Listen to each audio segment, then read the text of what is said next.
Welcome back, everybody. Derrick Soo, your 2022 Oakland mayoral candidate. Yesterday was a tragedy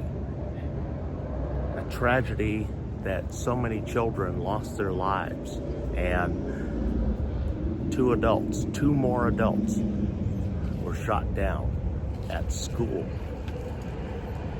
As a licensed gun owner, this pains me to see how weapons are used for bad.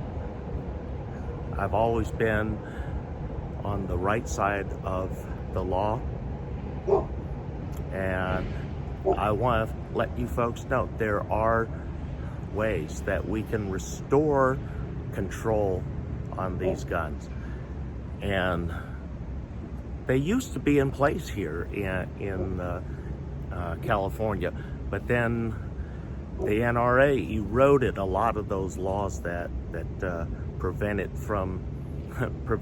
ghost guns from even appearing, because you could not at one time sell any component of a gun through the mail. And then now we have, when I was first made aware of my everyday carry back then was a Glock G17. And so for my particular model, certain components were no longer available, even by Glock.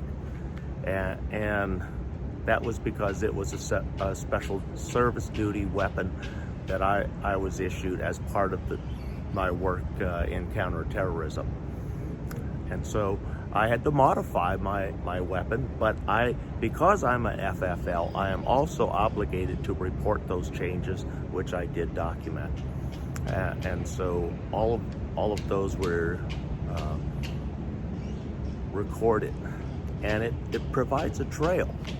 And only federally cleared licensed dealers and gunsmiths can have that designation.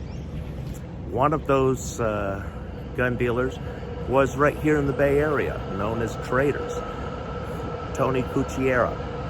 He violated so many federal firearms laws that the government was really slow in pulling his federal firearms license and put him out of business. It was through documentation that we were able to track 15% of all of his sales were committing crimes all over the United States. So Second Amendment rights, NRA, eroded a lot of those laws that prohibited from what's happening right now, and we need to put those back in place as a starting point. We also need to have background checks on everybody.